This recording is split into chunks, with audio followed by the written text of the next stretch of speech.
तो चलिए आज मैं आप लोगों को 2 ऐसी मोटिवेशनल स्टोरी सुनाती हूँ जिनसे आपकी ज़िंदगी नई दिशा लेगी। दूसरे की ओर नहीं, खुद की ओर ध्यान देना चाहिए। दूसरों से नहीं, खुद से प्रतिस्पर्धा करनी चाहिए। अपनी योग्यता पर भरोसा रखें, यही सुखी जीवन के सूत्र हैं। नंबर 1, शिष्य ने संत से कहा कि गुरुजी, कृपया दुखों को दूर करने का कोई रास्ता बताइए। मैं परेशानियों से हार गया हूँ। गुरु ने कहा कि पहले सबसे सुखी व्यक्ति के घर से एक मुट्ठी अनाज लेकर आओ, फिर मैं रास्ता बताता हूँ। सभी के जीवन में अलग अलग परेशानियाँ रहती हैं। जो लोग धैर्य के साथ इनका सामना करते हुए आगे बढ़ते रहते हैं, वो जीवन में सुख शांति प्राप्त कर लेते हैं।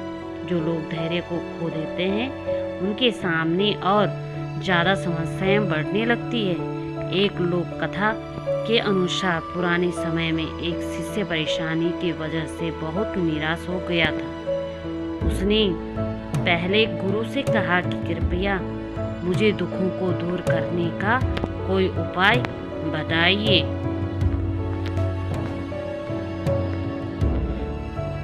फिर संत बहुत ही विद्वान थे। वे अपने शिष्य को अच्छी तरह से जानते थे। उन्होंने कहा कि मैं तुम्हें उपाय तो बता दूंगा, लेकिन पहले गांव में जो सबसे सुखी व्यक्ति हो, उसके घर से मुट्ठी भर अनाज लेकर आओ। शिष्य गुरु की आज्ञा पाकर गांव में सबसे सुखी व्यक्ति खोजने निकल पड़ा। उसे एक व्यक्ति दिखाई दिया जो अपने घर के बाहर शांति से बैठा हुआ था। शिष्य ने सोचा कि ये सबसे सुखी होगा, इसलिए आराम से बैठा हुआ है। शिष्य ने उस आदमी को अपने गुरु की आज्ञा बताई और कहा कि आप मुझे गांव में सबसे ज्यादा सुखी व्यक्ति लग रहे हैं। कृपया मुझे अपने घर से मुट्ठी भर अनाज दे दें। ये सुनकर वह व्यक्ति क्रोधित हो गया। उसने कहा कि आज सुबह सुबह ही मेरी पत्नी के साथ झगड़ा हो गया। पत्नी की वजह से रोज नई नई समस्याएं सामने आ जाती है। वह मेरी कोई बात नहीं मानती, हर काम अपनी मर्जी से करती है। समझ नहीं आ रहा है उसे कैसे ठीक करूं। शिष्य वहां से आगे निकल गया। कुछ देर बाद उसे फिर एक व्यक्ति दिखाई दिया। शिष्य ने उसे अपने गुरु की आज्ञा बताई। उस व्यक्ति ने कहा कि भाई, मेरा पड़ोसी बहुत धनवान है, उसके पास सभी चीजें हैं, मेरे पास तो कुछ नहीं है, मैं तो बहुत गरीब हूँ। पूरे गांव में घूमने के बाद भी शिष्य को कोई सबसे सुखी इंसान नहीं मिला। वह गुरु के पास लौट आया, गुरु को पूरी बात बता दी। गुरु ने कहा कि सभी लोग खुद से ज्यादा दूसरों की वजह से दुखी हैं। लोग खुद पर ध्यान नहीं देते हैं, यही दुखों का मूल कारण है। अगर हम सुखी रहना चाहते हैं तो हमें दूसरों पर नहीं, खुद पर ध्यान देना चाहिए। अपनी बुराइयों को दूर करें। कभी भी किसी दूसरे व्यक्ति से प्रतिस्पर्धा ना करें। प्रतिस्पर्धा करनी है तो स्वयं के लिए पुराने कर्मों से करें। कभी भी दूसरों पर भरोसा रखकर कोई काम ना करें। अपनी योग्यता पर भरोसा रखें और उसी के अनुसार काम करें। यही सुखी रहने का सूत्र है। नंबर 2, कबीर के अनमोल विचार व दोहे। जो लोग ये बात जानते हैं कि हमारी बोली अनमोल है, वे हर बात को अच्छी तरह सोच समझकर बोलते हैं। कबीरदास जी के दोहों में जीवन को सुखी और सफल बनाने के सूत्र बताए गए हैं। इन्हें अपनाने से हमारी कई समस्याएं खत्म हो सकती है। कुछ लोग मंत्र जाप करते हैं लेकिन उन्हें लाभ नहीं मिलता है।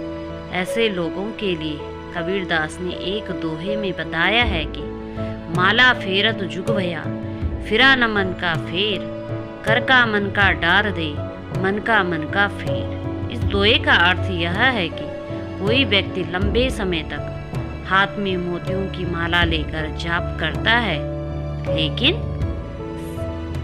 उसके मन में बुरे विचार चलते रहते हैं। ऐसे लोगों को कबीरदास जी ने सलाह दी है कि व्यक्ति को मन के मोतियों को बदलना चाहिए, यानी बुरे विचारों को छोड़कर ना चाहिए, तभी अच्छे फल मिल सकते। यहाँ जानिए कबीरदास जी के कुछ और ऐसे ही दोहे हैं। कबीर लहरिए समंदर की, मोती बिखरे आए, बगुला वेद न जानिए, हंसा चुनी चुनी खाए। अर्थ, सागर की लहरों अपने साथ मोती बहाकर किनारे पर ले आती है। बगुला मोती का महत्व नहीं जानता है, लेकिन हंस मोतियों को चुन चुन कर खा लेता है। मूल्यवान चीजों का महत्व सिर्फ जोरी यानी जानकार जानते हैं।